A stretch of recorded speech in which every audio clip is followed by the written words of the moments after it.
Hey everybody. We are now going to start working on basic watercolor painting techniques. First things first, make sure you have your name and block at the top of your paper. And let's get started. We're going to do a bunch of different techniques today. And the first one is wet on dry. Okay, so what that means is, move my water closer to my paints.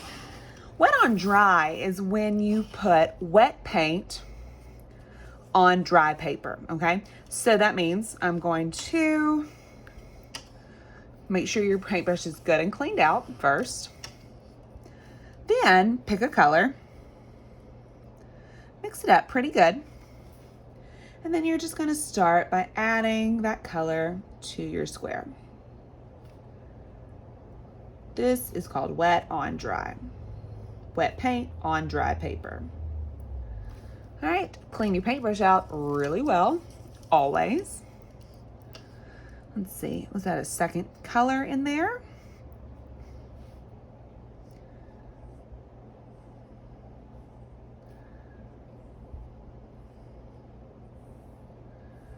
All right, so you see you get a little bit of blending going on, but not as well as what you get when you do wet on wet.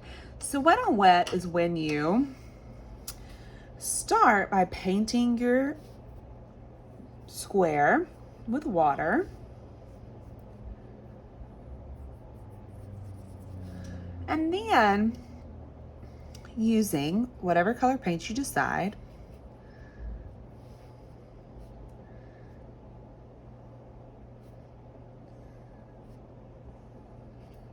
and it kind of blends the two colors together a little bit better. This looks so much better not on computer paper, but we are doing what we can with what we got. So as you can see, it blends a little bit better than what you get when you do wet on dry. So the next one is drop color in wet or on wet. So I'm gonna start by painting my square with water.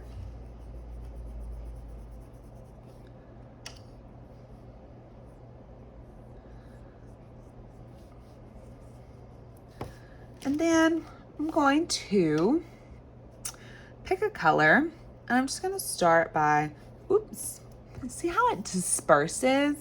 So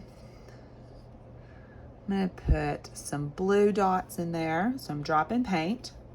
It gives it a really cool tie-dye effect. You gotta be careful. If you get too much, it will go all over the place.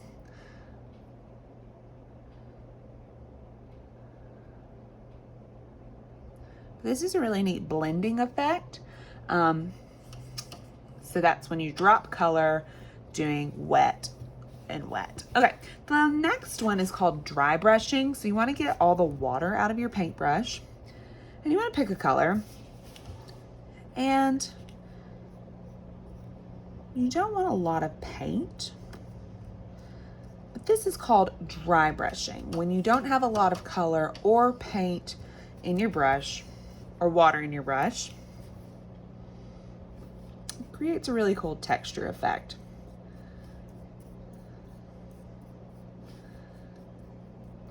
So that's dry brushing, okay? The next one is creating a hard edge. That's when you pick a color. I'm gonna do this on dry paper. Let's say I paint a squiggly line. Fill it in. You gotta be really careful with watercolor paint, because sometimes it will go all over the place if you're not paying attention.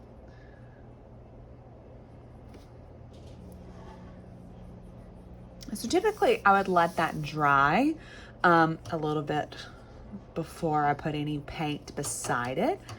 But for tutorial purposes, I'm going to go ahead and start painting. So then I choose a different color, and then without overlapping the two, fill in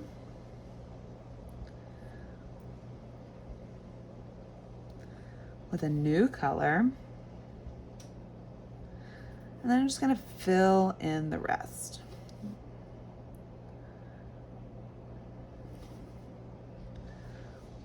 And I got a little bit of blending going on, so I'm gonna try to smooth that out. Hard edge. Soft edge would be when you blend or mix the two or overlap the two colors. So if I start off with orange, there's a little bit more paint on my brush. All right, cleaning out your brush, choosing a new color. Let's do some yellow. Soft edge. See how that one kind of just went all over the place.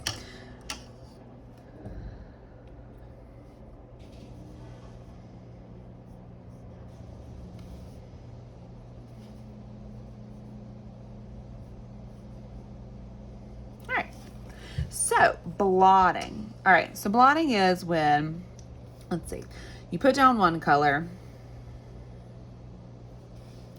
do some yellow,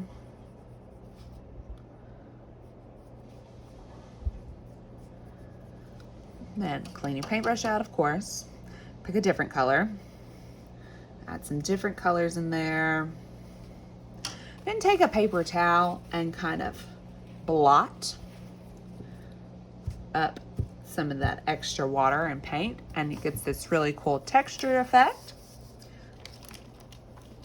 Resist is when you take either oil pastels or crayons and create a design or drawing,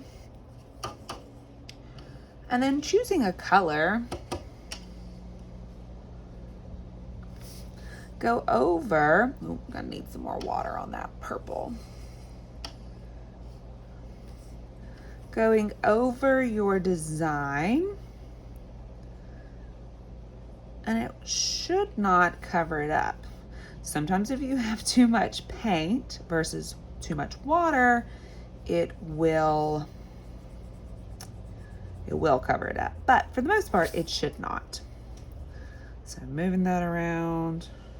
There we go. It's starting to peek out from underneath it. Okay, so that is resist. All right, so we're gonna stop there, and we'll come back in just a second for the bottom part of our watercolor painting techniques.